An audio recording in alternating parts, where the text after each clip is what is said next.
Natutuwa lang ako dito kay Senator Bongo dahil doon sa reaksyon niya sa kinakasangkutan niyang problema. Doon sa pagkakasangkot ng kanyang ama na si Desiderio Go na siyang may-ari ng CLTG Builders at ng kanyang kapatid na si Alfredo Go na siya din may-ari ng Alfredo Builders and Supplies. Biro mo yun? Yung kumpanya ng dalawang kamag-anak nito, ng kanyang tatay at ng kanyang kapatid, nakalos nakalikom or nakakuha ng more or less 7 billion pesos na kontrata sa gobyerno sa loob lamang po ng 10 taon. Malaki-laki din yung kinita natin doon, sir. No? Pero, itong sagot ni Senator Bongo, pakinggan natin. Kung pwede lang pumili ng kamag-anak, papalitan ko yung kamag-anak ko.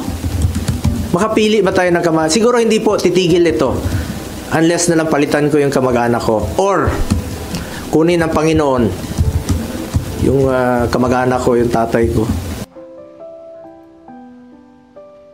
Parang mali, no? Sir, una, hindi ka makakapagpalit ng kamag-anak. Tsaka huwag na naman natin kunin mo, huwag naman yung kunin yung tatay mo. Kahit na kunin yung Panginoon yung tatay mo, may kaso ka pa rin dyan.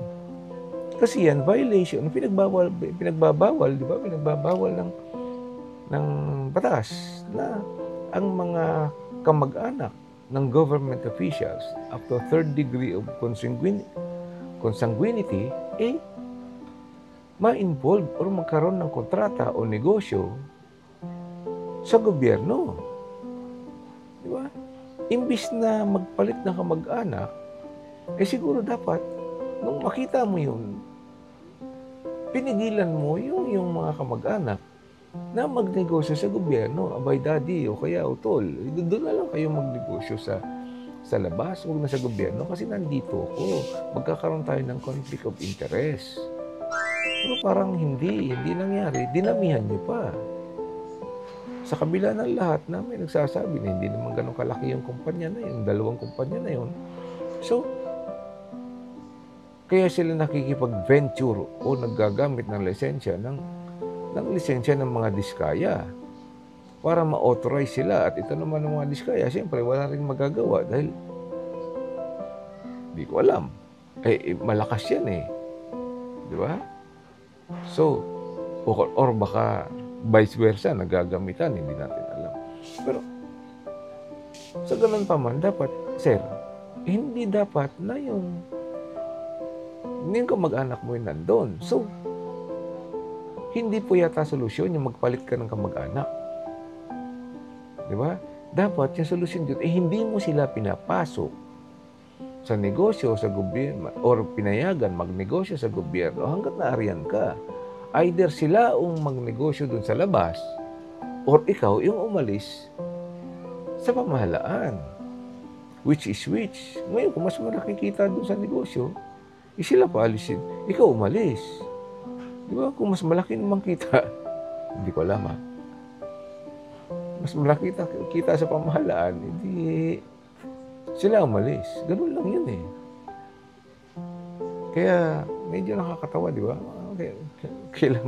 Kailangan ba magkawalit na kamag-anak? Yun ba solusyon natin? Ngayon, itong si Senator Trillanes, former Senator Trillanes, magsasampa o nagsampa na ng plunder case laban sa inyo, sir. So, kailangan niya sagutin yun. Mukhang mabigat-bigat yun at mukhang may ebidensya siya. Mahirap kay Trillanes. Kasi pag si Trillanes naghanap ng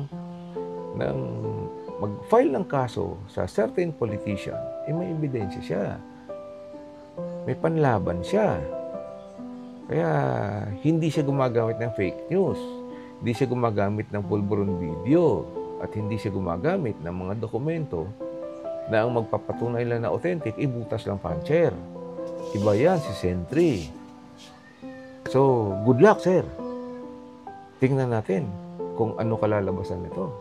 Ngayon, kung nandyan pa kayo, baka pwede naman paki-click ng like at subscribe na rin at yung notification bell para naman po patulungan niyo akong na marating pa yung ibang mga tao na mahilig po sa mga ganitong usapin.